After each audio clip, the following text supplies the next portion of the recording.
Hello, Bronwyn. Hi there, Corey. Good to be with you. Lovely to be with you too. Thank you so much for joining us today.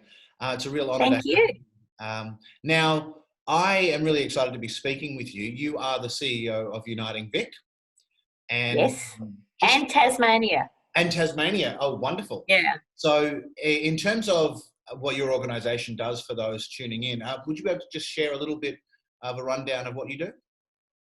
Well, sure. Uniting is actually the merger of 25 separate Uniting care agencies that came together 3 years ago.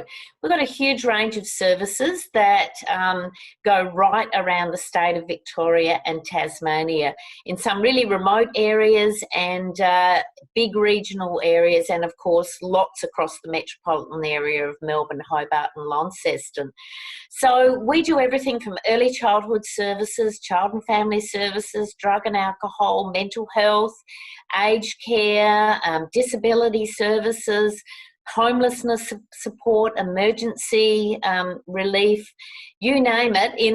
In the welfare space or the human services space, we cover really the whole gamut of service provision. Yeah, that's pretty much ticking every single box. That's very impressive. It is. We're the largest single organisation in this space in the state.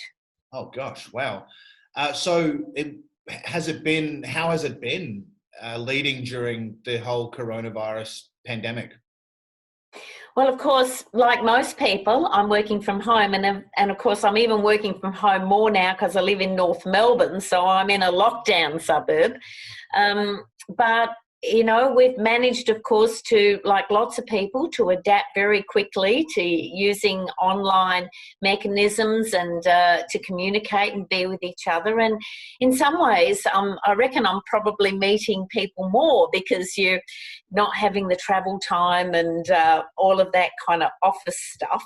But on the other hand, keeping spirits up is challenging, and I think also making sure that we can continue to support our clients who are often really frightened, they're disconnected, and all of that has been a real challenge as well. So like all things, there are opportunities, but there are real challenges as well.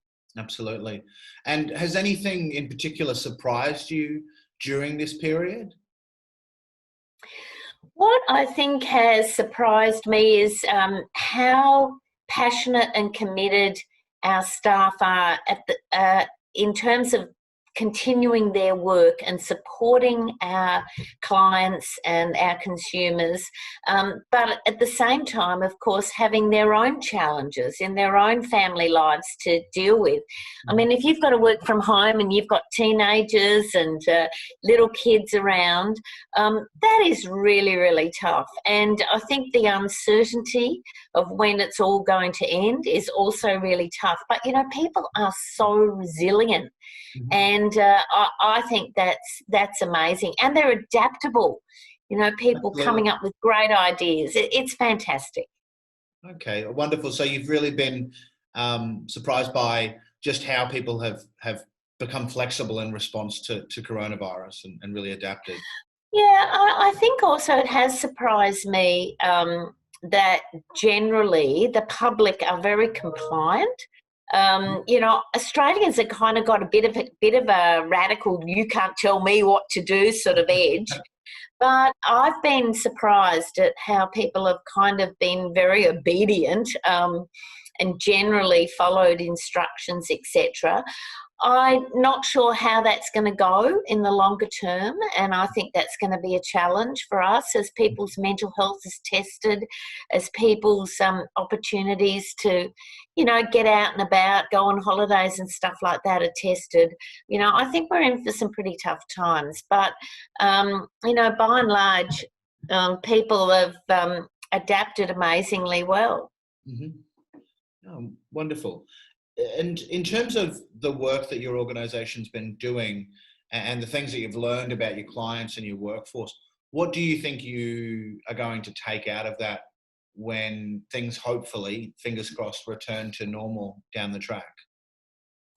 I think these occasions really present a great opportunity for us to reevaluate our work. And one of the things I think is interesting is that, you know, in the child and family and sort of family services area, we have a kind of a model that says that clients have to come to us.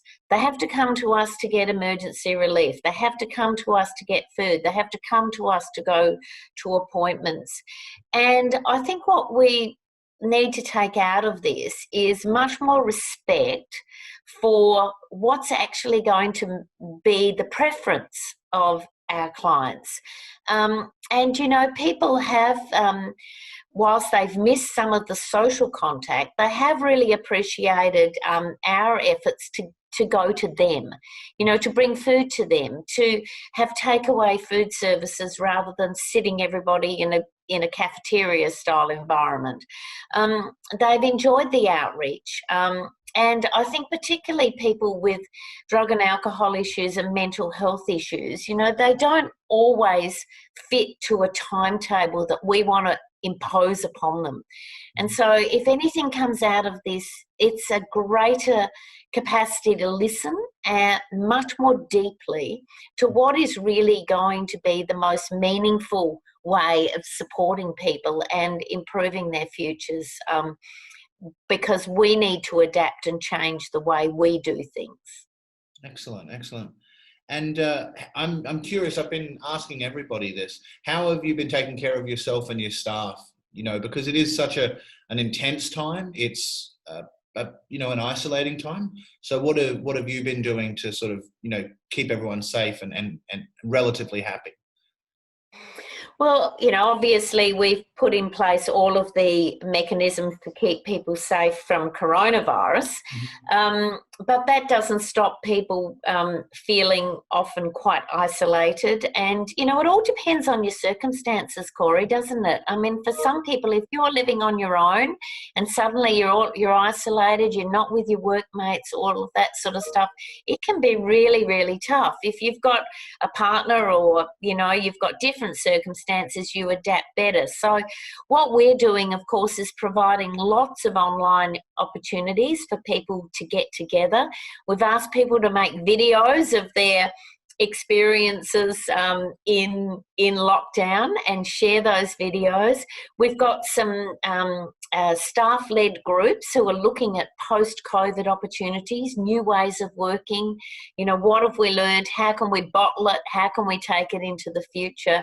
So, and I'm trying to do a lot more videos and talking to people so that, you know, we keep people engaged and we're sensitive to people's needs. Oh, that all sounds great.